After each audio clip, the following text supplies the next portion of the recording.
वो किससे प्रेरणा ले रही है। भारत की भावी पीढ़ी के लिए प्रेरणा का हर स्रोत इसी धरती पर है। कहा जाता है कि हमारे देश भारत का नाम जिस बालक भारत के नाम पर पड़ा वो सिंहों और दानवों तक संहार करके थकते नहीं थे। हम आज भी धर्म और भक्ति की बात करते हैं तो भक्तराज प्रहलाद को याद करते हैं। हम धैर्य और विवेक की बात करते हैं तो बालक ध्रुव का उदाहरण देते हैं। हम मृत्यु के देवता यमराज को भी अपने तप से प्रभावित कर लेने वाले नचिकेता को भी नमन करते हैं, जिस नेत्री नचिकेता ने बाल्यकाल में यमराज को पूछा था व्हाट इज डेथ, मृत्यु क्या होता है। हम बाल राम के ज्ञान से लेकर उनके शौर्य तक, वशिष्ठ के आश्रम से लेकर विश्वामित्र के आश्रम तक, उनके जीवन में हम पग पग पर आदर्श देखते हैं। प्रभु राम के बेटे लव कुश की कहानी भी हर मां अपने बच्चों को सुनाती है। श्री कृष्ण भी हमें जब याद आते हैं तो सबसे पहले कान्हा की वो छवि याद आती है जिनकी बंशी में प्रेम के स्वर भी है और वो बड़े बड़े राक्षसों का संहार भी करते हैं। उस पौराणिक युग से लेकर आधुनिक काल तक वीर बालक बालिकाएं भारत की परंपरा का प्रतिबिंब रहे हैं। लेकिन साथियों, आज एक सच्चाई भी मैं देश के सामने दोहराना चाहता हूं। साहबजादों ने इतना बड़ा बलिदान और त्याग किया, अपना जीवन न्यौछावर कर दिया, लेकिन आज की पीढ़ी के बच्चों को पूछेंगे तो उनमें से ज्यादातर को उनके बारे में पता ही नहीं है। दुनिया के किसी देश में ऐसा नहीं होता है कि इतनी बड़ी शौर्य गाथा को इस तरह भुला दिया जाए।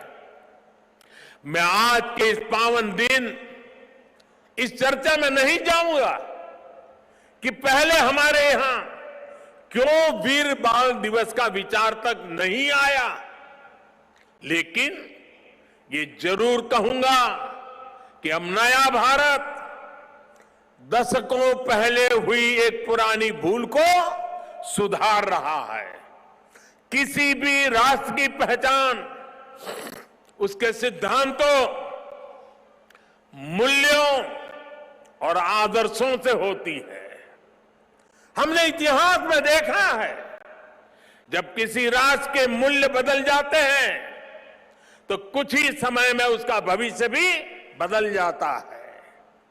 और ये मूल्य सुरक्षित तब रहते हैं जब वर्तमान पीढ़ी के सामने अपने अतीत के आदर्श स्पष्ट होते हैं। युवा पीढ़ी को आगे बढ़ने के लिए हमेशा रोल मॉडल्स की जरूरत होती है। युवा पीढ़ी को सीखने और प्रेरणा लेने के लिए महान व्यक्तित्व वाले नायक नायिकाओं की जरूरत होती है। और इसलिए ही हम श्री राम के आदर्शों में भी आस्था रखते हैं। हम भगवान गौतम बुद्ध और भगवान महावीर से प्रेरणा पाते हैं।